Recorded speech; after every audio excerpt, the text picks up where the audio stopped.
Thanks for watching this episode of Make Me Smart. Don't forget to subscribe to our YouTube channel, Marketplace APM, and obviously smash that like button.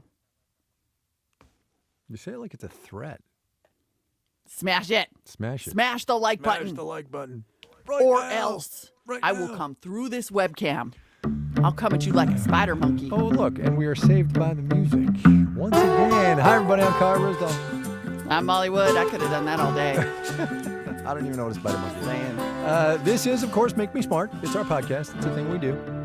It is. It's our podcast where every week we just come together. We try to connect the dots on tech and economics and sometimes a little culture. And of course, you help us do it because, as we like to say, none of us is as smart as all of us. We are going well outside our area of expertise today. We're going to get international economics today. We're going to do India, its economy, its elections, technology there. They just had elections a week, 10 days ago. 900 million people were eligible to vote. Hello. Prime Minister Narendra Modi was reelected in a overwhelming fashion. It's a huge ally of yours. It's the biggest democracy in the world. It's over there in that part of the world where, oh, by the way, China is. And so that's an issue. But it is not an economy that is untroubled, right? It's grown really fast, but jobs and education are an issue. Unemployment's really high. There's lots going on over there. Yeah. And then, of course, our administration may have troubled that economy a little bit more. President Trump announced he's ending special trade status for India starting this week.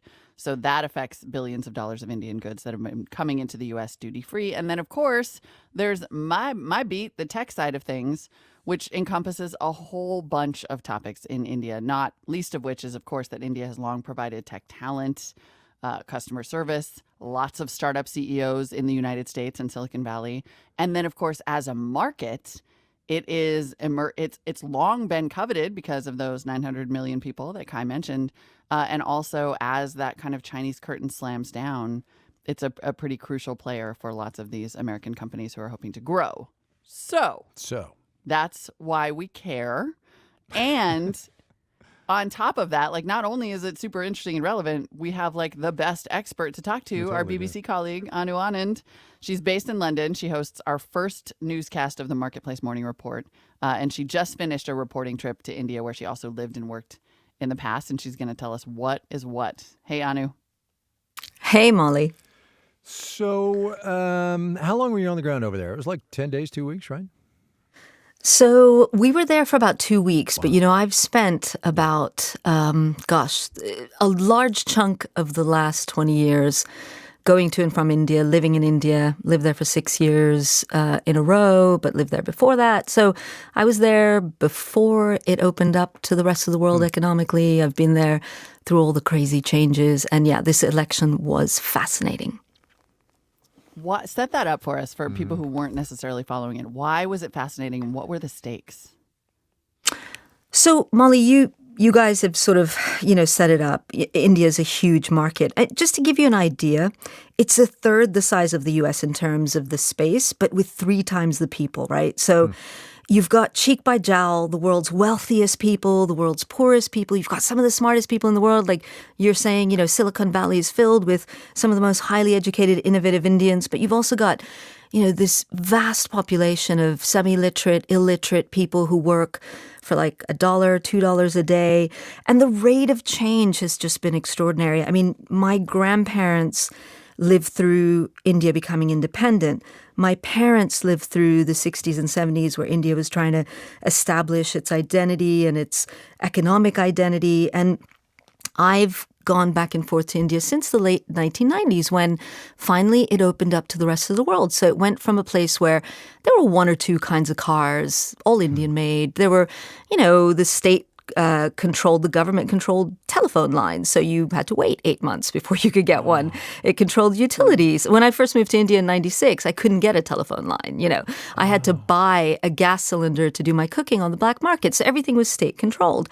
And consumer goods. I mean, I remember wandering into, shops where you might find 1 packet of cookies or, from outside of India, or maybe some super glue, or maybe a thing of deodorant, So it was a very different place, right?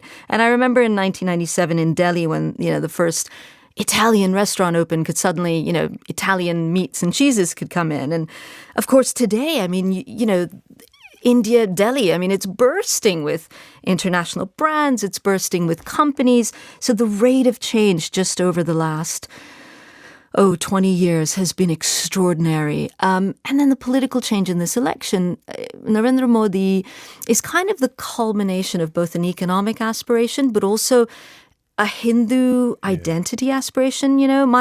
My grandfather on my mum's side was kind of part of that movement. He was a very proud Hindu. He was very passionate about cow protection. And there was this sense that all those leaders that had brought India to independence, they were patriots, but they didn't represent Indians. They were pretty elite. They'd been educated in foreign countries.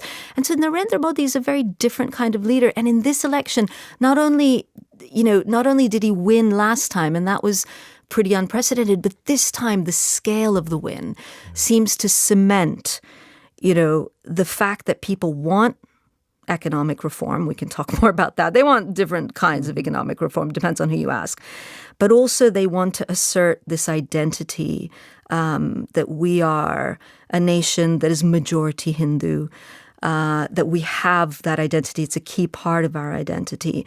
So there's all these interesting economic and identity issues.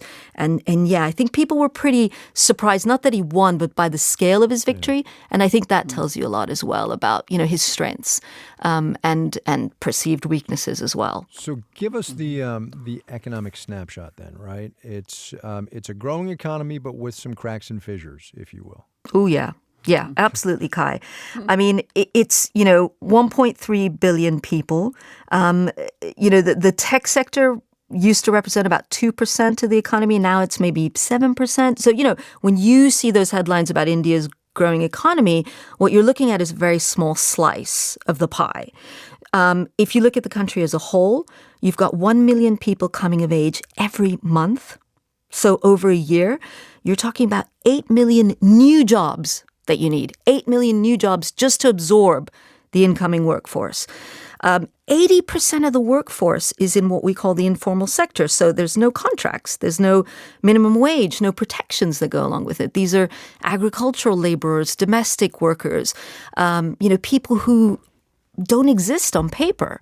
So, they're dealing with their own kinds of problems. And then you've had that 20% that's in the formal sector, the ones that are in, registered legal companies with contracts and all that, unemployment in that part of the economy, according to leaked government data, hit the worst it's been in 45 years between 2016 and 2017. So, it's a growing economy. It's grown at 6 to 7%, although just recently growth hit a paltry 5.8% officially. Some would say it may be lower, but India's a big country, so it needs that massive growth just to absorb its population. So you've got a prime minister who said, I'm going to create jobs, I'm going to bring in reforms.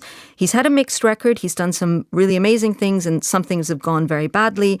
But the main problem in India is the population, the need for jobs, the need for education, and then you've got a global slowdown as well. So there's a mix of global and domestic problems going on. Wow. Well, let's talk, this is self-serving, but let's talk about the tech industry as a potential driver of that growth, because India has a very interesting relationship, as do lots of parts of the world, but with American tech companies in particular. I remember when Facebook several years ago, around 2013 or so, was wanting to roll out its kind of internet for developing countries, where it said, look, we'll go in and we'll provide this Facebook service and we'll choose these sites and it'll be a few different sites, all operated by Facebook. And India asserted net neutrality and absolutely said, absolutely not, right? And that was like this bellwether for how India has really approached these companies, which is much like the EU. You're not going to come in here and take over no matter what economic opportunity you might represent.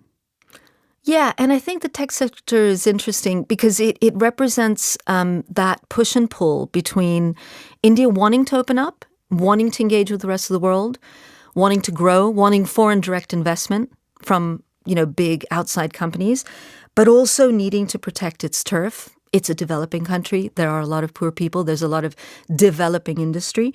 I will say this, Molly, I hate to burst your bubble, but tech is not really a driver of jobs in India, because it's so small. It requires a very educated, workforce, and education opportunity is so poor in India still. So tech is not. It's not going to be a driver of jobs. The sectors that drive jobs are really labor intensive. So construction, agriculture, textiles. But you have hit on something there, in that India wants to harness that growing tech sector to its own advantage. So in a funny kind of way, so right now, you've got a draft legislation on e-commerce, for example, right? So India kind of, welcomed Walmart in to do a deal with Flipkart. They've become joint venture partners. That's great because it brings all this investment into India. But then they've been, going, well, hang on a second. We've got all this data. We need to rewrite the rules on data. We need to keep this data local. We need to monetize the data. They've had to separate out the platform, which is obviously, what the tech sector from America, say, brings in and is really good at, from the actual selling of stuff, because that affects a lot of Indian retailers, a lot of small shops, a lot of, the backbone of both India's electorate and its economy. So you've got to bring in the tech platform because you want that technology, that, that expertise, but you don't want to undercut with these huge discounts that the likes of Walmart and Amazon have, all of these smaller retailers and companies who are going, wait a minute, we don't have that advantage. We're still, in a developing economy. So there's this real trying to work out how you kind of make the best of both the outside money and the competition while trying to benefit Indian businesses, Indian consumers. So tech is interesting and it's evolving. And so it will be interesting to see where things go in this next administration. A lot of Indian tech entrepreneurs are saying, we should be more like China. China didn't let in any competition. China protected its turf, and look where China is. So again, it'll be interesting. If you're Apple. Right.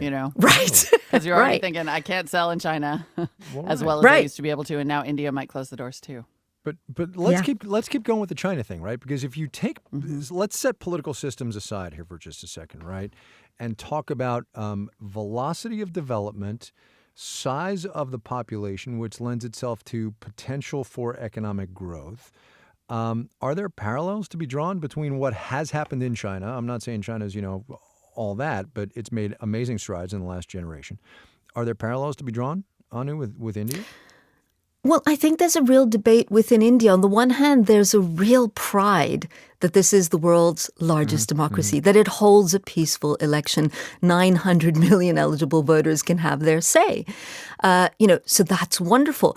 But there is also this undercurrent of envy that China is able to make decisions from the top down, and it can tackle really difficult problems, in a really organized way, right? And so I think the appeal of Prime Minister Modi has partly been this image that he is a bit of a strong man, that he is individually powerful enough and charismatic enough as a leader to sort of tame the wild Indian political system.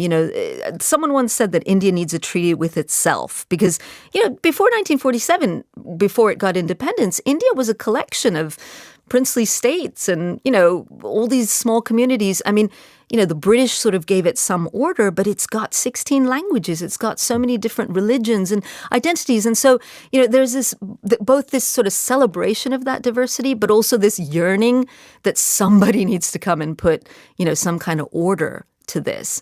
So China, they both admire China, but they also sort of go, well, at least we're a democracy, and I think there's a real conflict going on there about which bits of China to emulate. It's interesting. Just on the whole Modi charismatic, inspirational, aspirational leader, they're saying the same thing about President Xi in China, right? And now he's effectively president for life. Just saying. Yeah. Right? I mean, I do think, the only parallel there is that I think people worry now about how much Prime Minister Modi is going to be tempered by whatever is left of the opposition. And when I say tempered, I mean, things like, religious violence, and that has gone up since 2014. He's been largely silent about that. And, you can argue that on many different levels, moral levels, social levels, but economic levels as well. So again, how much is he going to, how aggressive is he going to be with economic reform? There are signs that he's going to go a little bit more slowly because, it's complicated to change things, as we saw with things like demonetization, where he withdrew 80% of the currency and it was supposed to cure corruption. And in fact, it lowered growth and got rid of loads of jobs, So he's going to take it slower. And then on things on the social front, are the worst sides of that Hindu nationalism going to come to the fore, or, are we going to see more moderation, more reconciliation? It's a big open question. Yeah. Well, on the social front too, I want to ask you about women, which is one of the stories you did for us about how women hold the key really to that economic growth. But of course, the societal structure is not set up for women to prosper, to be educated, to get these jobs, and to contribute to ultimately a strong economy. What are Modi's views on that? So he hasn't been very, very vocal necessarily on the issue of women. I mean, I think generally in India, the political classes agree that, safety of women has been kind of a big, big issue nationally and in lots of different towns and cities and states. So I don't think he's against that, certainly. And when we talk about women, or really when we talk about anything in India, it's so complicated, Molly. I mean, if you go to, South Delhi neighborhoods or the center of Mumbai, where everybody's educated, English-speaking, relatively well-off, you're talking about a whole different set of people than when you talk about women who are doing unpaid labor on farms, have no freedoms, don't get an education, don't get fed in the same way. So we're talking about very different Indias. But, the point is that 3/4 of the population is rural, and that includes a lot of women who are not getting access to education. And in a tough economy, they also aren't getting the jobs because, the men are going to be the first to go and look for jobs. Some people say that if women participated in the economy, and India has a very low participation, female employment, India has a very low participation rate when it comes to women in the economy, that GDP could increase by double digits. But again, the same barriers apply. Education, we did a story about women just next door to Delhi, just a few miles from where Google and all these big international companies have these gleaming new headquarters. And it's pretty medieval. The women wake up at the crack of dawn. They look after the cattle. They do all the cooking. They do all the cleaning. And they do not move out of the house without someone chaperoning them and without permission. And the whole family has to get involved, And so we were looking at a vocational training school that has been doing years of work in these communities just to say, hey, look, trust us. We're run by women. Your daughters, your sisters, your mothers will be safe. Let them learn a skill. Let them work. And it was really interesting because most of the facility was empty because they're still trying to convince everyone. And even after these women successfully complete the, say, year-long training, they get a placement and the family say, oh, no, you can't go out and work. No, you can't do that. It's unsafe. It's not right. Women shouldn't be out mingling with, strangers. And so, it's mixed progress. Some of them then open their own shops, but not everyone has the means to do that. So, yeah, women, the participation rate for women definitely needs to go up. One thing you really notice in Delhi is there are no women running shops. There are very few women driving Ubers or buses. And I had 2 people say to me, I just had a female Uber driver. And it's like, we're like sharing this news on WhatsApp. Like, oh, somebody get her number. Can we talk to her? Because you want to know, well, how did she do that? What barriers did she have to overcome? So I think with Modi, I mean, he certainly, I think, wants to kind of lift everyone up, and including women, but hasn't necessarily done anything specifically on that. But I do think that's an evolving area that, I think most political classes in India are trying to address that gender gap. So he's got a 5-year term, right? Yeah. Okay, so in 5 years, just as a way to wrap things up here, in 5 years, where are we going to be? Wow. Well, that's, as I say, it's a big open question. I'll tell you what he needs to do in 5 years. He needs to drive more foreign investment because that growth is slowing. And in order to do that, he needs a lot of reform, labor reform, land reform, legal reform. He has introduced bankruptcy reform, and that's good. He has rationalized taxes. Before, if you were moving goods from one state to another in India, you would be stopped at every state border. You would spend hours filling out paperwork, paying taxes to different states, and he's made that one kind of national system. He's going to have to try and offer some relief to farmers. They want better credit. They're struggling with debt. They want minimum price guarantees. He's going to need to narrow the budget deficit, which is 3.4%. And he's got to boost domestic consumption. And, all of this is hard in a country of 1.3 billion people. I mean, it's not just him. It would be hard for anyone. So he's got to navigate all of that. And it really matters. It really, really matters because unlike a developed country where, everybody's got clean water, everyone's got electricity, everyone has a crack at some kind of public education, India's got to have that tax revenue, that income to fix some of these ground level problems. Kai, I'll leave you with one thing, because we looked a lot at education as well. Yep. And this just, everything to me in India comes back to education. India spends 3% of its GDP on education, on public education. And there's a real debate about whether education should be publicly funded or whether the private sector should move in. And, I always think about South Korea. In the 1950s, India and South Korea kind of started off around the same demographics, the same national income, the same problems, same structural issues. South Korea spent a lot more on healthcare and education, and India didn't. And you can see where you end up when you do that. So I think another thing that's just not being spoken about is he's got to boost education spending, not just on primary education, but on creating thousands of new universities, thousands of technical colleges, vocational education, all of that. And it's really going to take a couple of generations for that to kick in, and for all of these different strands of the Indian economy and all these different challenges to bear fruit and to become a China, because there isn't that authoritarian President Xi kind of just going, all right, we're going to do this. We're going to do it like right now. Right. Anu Anand hosts the Marketplace Morning Report from the BBC World Service. All the stories from her India reporting trip are on our website, marketplace.org. Anu, that was fascinating. Thank you. Thanks, Molly. Thanks, Kai. Thanks, Anu. We'll talk to you soon. There you go. You'll learn something every day on this show. That's all I know. I don't think she was trying to argue for president for life, but... No, but look. You do think to yourself. The scale of the problems, right? The scale of the problems are enormous. Yeah. Are enormous. Yeah. And she's so that good. laundry list, I wouldn't She's want so that good. laundry list. She's so good. Yeah. Totally. Yeah, we're just going to have a little Anu Love Fest. She's so good at that stuff. We were slacking. Her We were job. slacking while she was talking. We were slacking. Not that we We weren't were. paying attention, Yeah. but we were slacking. Yeah. So let us know actually what you think about India and why you think it matters, because I think empirically it does, right? She's made that case, but I'd be curious to see what people think. Well, it is one of those countries that matters a whole lot, and we just don't talk about it. Just don't talk about it. Just don't. You talk know? about it. Yep. And it's so interesting, and it's just fascinating. So please tell us your thoughts. Whatever our website is, Yes, makemesmart.org. Yeah, we host the program. All right, I know what we're doing. Speaking of which, we have something to tell you people. We do. I know we do. We are going to have our own weekly newsletter. Believe it or not. We Make Me Smart. It's just for us. Yes. It's our gift to you.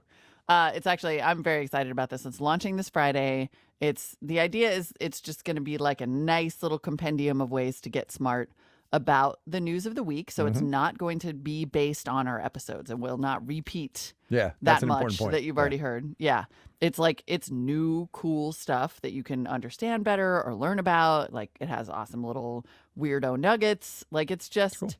It's fascinating. Yeah. And also, it looks I really love our good, by the newsletter. way. Sorry, I saw a mock-up. It looks really cool. And it's super pretty. How newsletters look matters, actually. Yeah, it's true. Without a doubt. It's true. So it launches this Friday. Like I said, you, the Make Me Smart community, our gift to you. You get to be the first ones to sign up and then tell us what you like, and possibly what you would like to see more of, areas of improvement. We're open to that as well. That we might be able to Challenges. meet. Yes, you can sign up. You can subscribe, I think is the word, to the new Make Me Yes. Smart newsletter at marketplace.org/newsletters. And we'll get it to you on Fridays.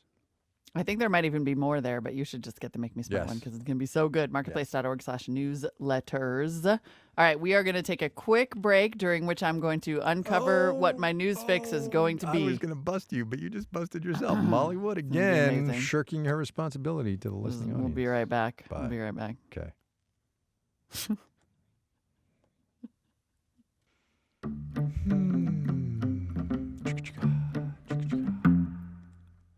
Don't look at me, yo. I mean, take as long as you want with that break. I'm still working here. No, look, it's you're the one who's bringing us back. I know. You were trying to do your homework and answer the question at the same time. I'm not going to lie. That was my own little joke with myself, was just to be like, what? Who? I'm just working on my news fix. I don't know what you guys are doing.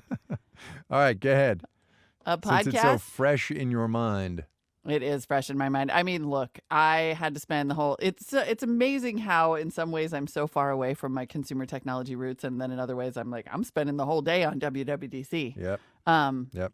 Which for the uninitiated is Apple's Worldwide Developers Conference, Yes. where they roll out a whole slew of things, and lately, honestly, roll out a whole slew of things that try to convince you that they still have like a plan, as opposed to a million different plans, in which any of which they hope will become the next iPhone. Yeah. So it was really interesting, and there was a lot of focus on privacy, and I think that's really important. But let's be honest. The only thing that matters right now is this entire, and I put in the wrong link, but the only thing that matters right now is this entire blow up about antitrust. Like, how on the money were we with our episode 2 weeks ago? Very on the money. Because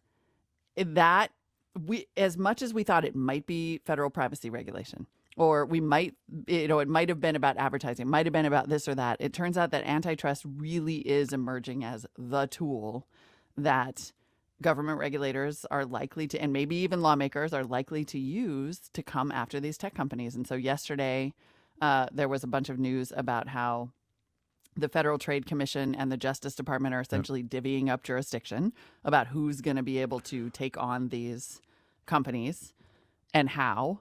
And then almost immediately after, there was news that the House might start investigating antitrust allegations. So really, this is going to require like a rewriting of the law and a conversation about what is anti-competitive behavior at a tech behemoth versus sort of a classic monopoly. Right.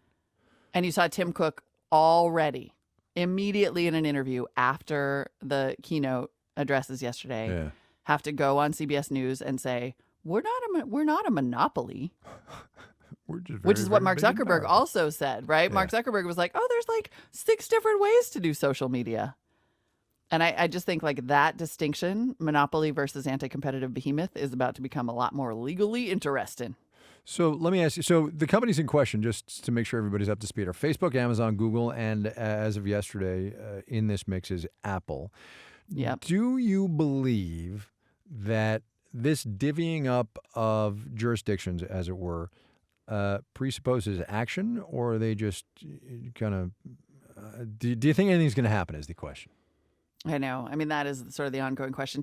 So just to specify, the divvying landed like this, that the Federal Trade Commission, it looks like, will have jurisdiction over investigating Facebook, with whom it already has a consent decree, and Amazon. Mm-hmm. And then the Justice Department would take on these questions of anti-competitive behavior and monopolistic behavior with Google and Apple. Now, I got to say, I feel like that seems more likely because there is already evident, there have already been fines and rulings in Europe that Google has engaged in anti-competitive behavior.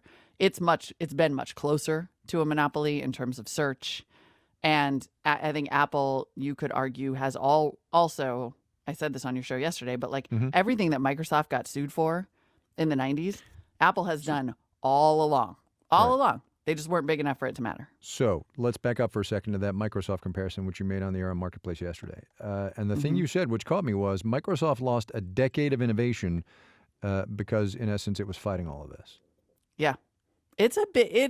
I think there is likely, so to answer your question directly, I think there's a far higher likelihood that the Justice Department will act against Apple and Google than I think the FTC, because they seem like a little toothless, all due respect to the FTC. And if that happens, I think it is really going to be problematic for these companies, because it's years of back and forth, regardless of what the remedy ends up being. I mean, Microsoft didn't get broken up, but it almost did, and had to litigate that for another few years. And a lot of people believe that that's why, Microsoft missed the boat on smartphones or didn't come to the cloud until later, and that everything Satya Nadella has done since, basically, is to try to put the company back in a position that it might have otherwise been in.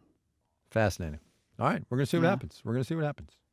Phew! Huh, I did. I pulled it off. You did. I pulled off my fix. I mean, come on. This is you eat, sleep, and breathe this stuff. You know this stuff. This was an easy one, yeah. Yes. Okay, your turn. Mine is a speech by Jay Powell, the chair of the Federal Reserve System of the United States, chairman of the board, of the Board of Governors.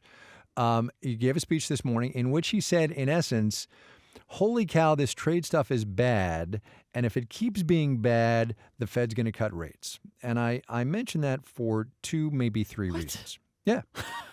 Two, maybe three reasons. Number one, it's interesting that Chairman Powell is being that open about the things that are driving decision-making at the Fed. As we've said, he's very data-driven, and he's looking at numbers, and they're not great, and that's what he said. The other thing there are two other things that are interesting, though. As I speak right now, CNBC has just gone off to commercial, but the Dow Jones Industrial Average is up something like 400 points on Powell's remarks, because Powell is going to cut interest rates, which gets me to the President of the United States. The President of the United States has been very vocal about two things. One, the stock market when it's going up, and number two, the Federal Reserve and interest rates and how he wants them cut. And so what you see happening now is that the president's trade policies are driving the Federal Reserve, because they are doing economic damage, they are driving the Federal Reserve to cut interest rates. And Wall Street is looking at the Fed cutting interest rates saying, party time, my brothers and sisters, come on, money's free again. Right? And that's what's happening. And to go back to a previous thing that I talked about a couple of weeks ago, as long as the stock market is rallying, or more properly, not cratering, there is no incentive for the president to change his trade policy actions, because he is not being punished by the metric that he understands, which is the stock market. I hope that makes sense to everybody. It does. Okay. And it starts to get a little nihilistic, too. Yeah, sure does. You better believe it. So all potentially, I mean, the trade actions, many of them, certainly the ones with Mexico, appear to be political in nature. Yes, they like are. where the president is invoking this sort of national security argument to make what appear to be politically motivated trade moves. That is correct. That may have that arguably have a double goal, right? Force the Fed to lower interest rates. Yep. And carry out a political agenda. Yes. And I'm new to this, but that doesn't feel like how financial policy is supposed to work. It's not. None of this is normal. So there you go. So that's what that is. I'm just telling you. All right, so the Dow is up 458 right now. S&P is up, 1.8%. Apple shares up 3.4%, just for the hell of it. Great. So there we go. Remember when Kai's New Year's prediction was that nothing's going to change? And I was mocked. He was like, nothing's going to matter. Roundly. No one's going to wise Roundly. up. Everybody's going to continue. What I find amazing, and I just part of me almost wants to believe it's algorithms, like just a bunch of computers. I find it amazing that the trading class of this country, whoever that even is at this point, it just takes the bait every time. They're literally isn't it the amazing? Dumbest golden retriever that ever ran around the dog park. So let's be honest. There are some people who are actually doing this, but most of this is algorithmically driven on headlines. So when there's a headline on Bloomberg or the New York Times or the FT that says, President says China trade deal is close, those algorithms go, oh, yippee, and they buy. We love that. Yeah. Right? I want to know. We should do a story about this, actually. Why is the call and response so predictable and so arguably unthinking? Computers. I mean, yay, then we're safe from the computers for another day. But how come the algorithm? Nobody ever goes in there and tweaks the algorithm just a little bit to be like, hey, these headlines, they happen every couple hours in response to a tweet. So maybe they're not real information. Yeah, but the catch is that the algorithms are designed not to ferret out real information, but to make money. Oh. Sorry.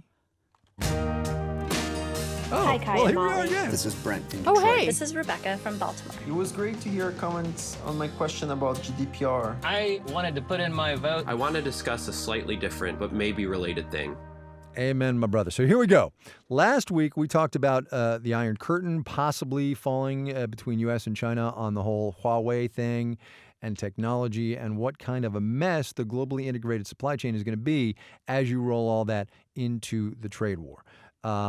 Also, listeners tuning in from abroad paid special attention because Huawei has a huge presence in Europe and Australia, which gets us to Sven Feldman, who is clearly via Stockholm, although who knows. From Melbourne, Australia, he sent us this voice memo. He says he saw something happen in Australia. Huawei and ZTE, which we talked about, were banned from providing 5G in Australia last year. This followed an incident where security cameras made by Chinese companies that were already under scrutiny regarding espionage had been installed at an Air Force base and in a building in the capital Canberra that was used by our intelligence agencies. No big deal. Right. Pay No no big attention deal. to that camera in the corner. You know, There's I mean, like a bananas story about this too, where they interviewed people from the Australian Strategic Policy Institute saying it is a dereliction of duty to have these have installed a surveillance network at sensitive government facilities that is entirely made and manufactured by Chinese companies. Yeah. No big. It's all right. It seems like Let's just do fine. it. It's fine. Listener Adrian Foy lives in Poland. Speaking of people we asked do you use Huawei? Adrian uses a Huawei P20 phone and tweeted us about the ban saying, "It is ridiculous that Trump and America can impact me while on a different continent with no jurisdiction." It's a global so, economy. though? But how? Adrian. It's a global economy. It's a global economy. Yeah, It's a global but also, economy. how does it affect Adrian? I don't You know. still He's have got your his phone, Huawei, and right? he's irritated about it somehow, and who knows? But the larger point here is because I get it's a it, global because the economy. U.S. is pressuring all Right. these other countries to not. I think you're still going to get to keep your P20, which is a Yeah. super nice phone, by the way. I know nothing. But about also, Huawei yeah. phones. Oh my God, they're super pretty. Just like come to one of those hilarious big tech conferences with me. You'll love it. All It'll right. be like your favorite thing ever. And we can look at all the shiny phones. You and I have different ideas of a good time. I'm being super sarcastic because you'd rather okay. die. I would rather Yeah. die. Okay, But- so now that that's clear. Timothy Ulti was visiting family in the Netherlands not too long ago. They use Huawei phones, and his relative said if they had to pick a side of the digital Iron Curtain to be on, wait for it, they would go with China. Some of them said the revelations about NSA surveillance were a factor in choosing Huawei. I'm far from naive about the extent of U.S. surveillance of non-U.S. citizens, and aren't anti-China either. But I found it fascinating that people in a Western country like the Netherlands would rather risk being spied on by the Chinese government instead of by the U.S. government. Ouch. Ouch. Yeah. We did get some, I thought, reasonably considered criticism that we did not actually surface the Huawei side of the story in our episode about Huawei, which was them saying this is ridiculous. We're not. We are in no way are we at the behest of the Chinese government. And I actually met someone recently at an event who said he had done a lot of work with Huawei on the network side, and he was like, "It's absolutely absurd. It's not happening. It's never happened. There's no evidence of it happening, and it would be incredibly difficult to engage in that kind of spying after the fact once there was an installation." And he said, "And P.S. as a network professional, that stuff works. It is really good gear." So The I feel like Huawei, that's you also- mean the Huawei 5G gear? the Huawei, the networking equipment Writ large, separate okay, from 5G all right. equipment writ large, right? Because they are currently a provider of all kinds of Right. infrastructure. And a lot of IT professionals are like, "Look, I'm sorry, that stuff works, and the phones are really good." And That's interesting. yeah, so fair and important counterpoint Yes. All right. there. All right, Now make what? me smart question. Okay, go Should we ahead. do that? Yeah. This one looks like it's going to be. We're going to learn a lot because I just peeked ahead. What is something you thought you knew that you later found out you were wrong about? Rob Walker is a journalist and a writer who covers like a bunch of stuff, design to the workplace. And he wrote this column in the New York Times called The Workologist. And he has a new book out that I'm dying to read. This is like the greatest title ever. It's called The Art of Noticing. And here's his answer. So one thing that I thought that I knew is that we have just 5 senses: sight, hearing, taste, smell, touch, the familiar ones. But it turns out that's not really true, that we have more senses than that. And I learned this sort of in two ways. One really workaday way, like by watching an explainer video. And one example they used that's easy to understand is thermoception, which is the ability to detect temperature differences. And this is why you don't have to touch a flame to feel its heat, to sense its heat. The other way that I sort of learned about this was at the exact same time, a little more highbrow. I was reading about this idea that Marcel Duchamp, the artist, had called the infrathin, which was something he made up and never really defined, but he would give examples. So his examples included like the warmth of a seat that has just been vacated is an example of the infrathin. So these two things at the same time just changed my mind about the census that we have. And on a broader level, taught me something about the way that we frame knowledge sometimes shapes knowledge and limits knowledge. And sometimes it's good to reframe or even just throw the frame out and see what that reveals. Wow. I mean, Right? that was cool. I'm not entirely sure I understood all of it. I'm going to need to listen to that a bunch more times and also click some things and Google some stuff. And read his book. But, I mean, Yeah. okay. All right. Thermoception. Yep. And then like a layer called the infrathin. The infrathin is amazing. I Well- don't know. Perception. I love it. So the warmth of the seat that has just been vacated, and this maybe gets a little potty mouth for you, but think about warm toilet seats. What? I'm just saying. Yes. And what is your perception Yes. of that moment? That's my perception of that moment. That's nice. Or you? It could also be you. Only at home is it, that's It depends nice. Yeah, on no, where. Yes, of course. Wow. So anyway, that's Make Me Smart for this week. I like that. Boy, good job us, by the way, being so smart with our responses. Help us. Make us smarter. Make me smart at marketplace.org. If you would like to send your answer to the Make Me Smart question and have us talk about. Thoughts on thermo? Is this like the third episode in a row where we've responded to the answer to the Make Me Smart question, which is with basically like Might have been. pooping? Okay. Oh my God. So, All Make right, Me Smart, help. produced by Sharon Morris. She is not here today. Tony Wagner was in charge. He is also a digital producer. Senior producer is Eve Tro. Thanks to our video producers, Ben Heathcote and Summer Dunsmore. They're both This here week's today, program so I was guess they shared engineered the by load. Jake Gorski. I knew it because I heard him earlier. Our Nice. theme music was composed by Ben Tolliday and Daniel Ramirez. The executive director of On Demand is Satara Nieves, and the senior vice president and general manager is Deborah. Are you out there? Deborah Clark. You know what's funny, though? You're saying that risk-free. It's totally risk-free. Although one day she's going to barge in here at the studio at 11 o'clock on a Tuesday and go, I'm right here! I'm right here. Oh, man. I have this live streamed into my office, you chumps. I would pay money. I would pay money, but it's not going to happen. I've been letting you get away with it because it was so funny. But no. That's all I got. I'm reading all about thermoreception right now. Oh, are you really? Wow.